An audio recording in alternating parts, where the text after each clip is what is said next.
Recently Maldives president Mohammad म्यूजू ने China के 5 दिन विजिट के बाद इंडिया के खिलाफ काफी स्ट्रॉन्ग स्टेटमेंट दी है, जिसमें मालदीव प्रेसिडेंट ने कहा है कि Maldives is a small country but that is not a licence for anybody to bully us.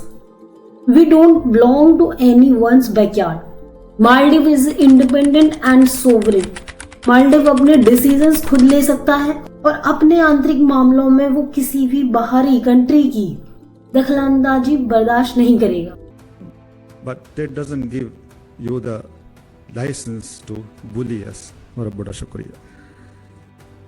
We may be small, but that doesn't give you the license to bully us.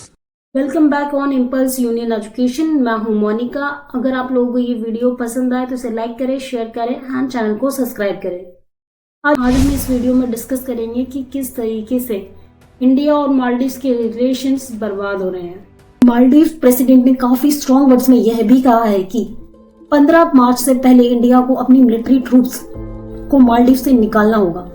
Maldives president ने यह भी कहा है कि इंडियन ओशन उन सभी country का है जो उसमें सिचुएटेड है और मालदीव उन सभी कंट्रीज में से एक है जिसके पास इंडियन ओशन का एक बड़ा शेयर है. आपको पता होगा कि मालदीव के पास एक्चुअली 9 लाख किलोमीटर स्क्वायर का वास्ट एक्सक्लूसिव इकोनॉमिक जोन है. मालदीव प्रेसिडेंट के चाइना विजिट से पहले भी मालदीव गवर्नमेंट की 3 मिनिस्टर्स द्वारा पीएम मोदी की लक्षद्वीप यात्रा को लेकर नेगेटिव कमेंट्स किए गए हैं, जिसके बाद सोशल मीडिया बॉयकॉट मालदीव जैसे कमेंट्स से भर गए, जिस पर सफाई देते हुए मालदीव गवर्नमेंट ने कहा इन कमेंट से मालदीव गवर्नमेंट का कोई लेना देना नहीं है, यह अपने पर्सनल व्यू हैं उन मिनिस्टर्स के. इस इंसिडेंट के बाद मालदीव गवर्नमेंट द्वारा उन तीनों मिनिस्टर्स को सस्पेंड भी कर दिया गया है. पर अगर हम भारत की तरफ से देखें तो इन सब बातों का कोई मतलब नहीं है, क्योंकि जो डैमेज होना था इंडिया और मालदीव के रिलेशंस का वो हो चुका है.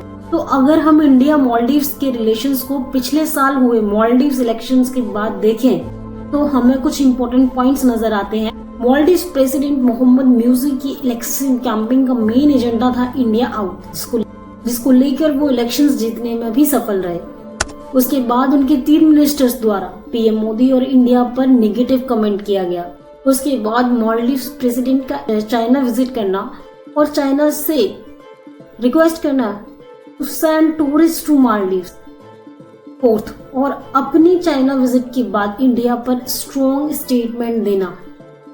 सो from all this we can conclude that Maldives Bharat के साथ कोई भी रिलेशन नहीं चाहता है और मालदीव ये सब डिलिबरेटली कर रहा है टू प्रोवोक इंडिया. तो अब ये हम पर डिपेंड करता है कि हम मालदीव गवर्नमेंट के साथ टिट फॉर टैट करते हैं या ऐसे ही छोड़ देते हैं, क्योंकि मालदीव जैसे छोटी कंट्री से इंगेज होके भारत को कुछ ज्यादा गेन नहीं होगा. और इसी बीच external affair minister S Jaishankar ने भी यह कहा है कि पॉलिटिक्स इज पॉलिटिक्स. हम लोग यह गारंटी नहीं ले सकते हैं कि हर कंट्री हर दिन हमें सपोर्ट करे और हमसे एग्री करे. भारत पिछले 10 सालों से यही कोशिश कर रहा है कि वह कंट्रीज के साथ अच्छे रिलेशन बना सके, इवन कंट्रीज के सिटीजन्स के साथ भी अच्छे रिलेशंस मेंटेन कर सके, ताकि पॉलिटिक्स में कुछ अप एंड डाउन होता भी है तो सिटीजन्स के मन में भारत के प्रति हमेशा एक पॉजिटिव फीलिंग रहे. But that said, politics is politics.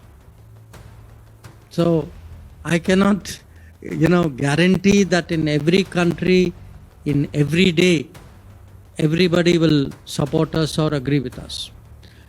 But seriously, as a solution, what we are trying to do, and I would say in last 10 years with lot of success, is to build, I would say, a very, very strong connect, so that though the politics may go up and down, the people of that country, the society generally has good feelings towards India and understands the. Bharat in relations को और बेहतर बना रहा है investment के जरिए, infrastructure development के जरिए एंड ट्रेड एग्रीमेंट्स के जरिए. और मालदीव की बात की जाए तो भारत हमेशा ही फर्स्ट रिस्पॉन्डर रहा है, चाहे 1988 का कॉप ऑपरेशन हो, जब इंडिया ने ऑपरेशन कैक्टस लॉन्च किया था मालदीव्स की फ्रीडम के लिए, चाहे 2014 का ड्रिंकिंग वाटर क्राइसिस हो, जब इंडिया ने ऑपरेशन नीर लॉन्च किया था इस क्राइसिस से निपटने के लिए, और चाहे भले ही कोविड-19 का समय हो, जब इंडिया ने ऑपरेशन संजीवनी लॉन्च किया था, मालदीव्स में मेडिसिन्स भेजी गई थी इस ऑपरेशन के जरिए। इस डिप्लोमेटिक रॉ के बाद भारत के टूरिस्ट जो कि टॉप विजिटर थे मालदीव्स में in comparison to other countries, उन्होंने अपने वीजा कैंसिल कर दिए हैं। तो कोई प्रॉब्लम नहीं है अगर मालदीव्स भारत के साथ कोई अच्छे रिलेशंस नहीं चाहता है। मालदीव्स को किसी न किसी दिन ये रियलाइज हो जाएगा कि भारत उसके लिए कितना जरूरी है। Thank you.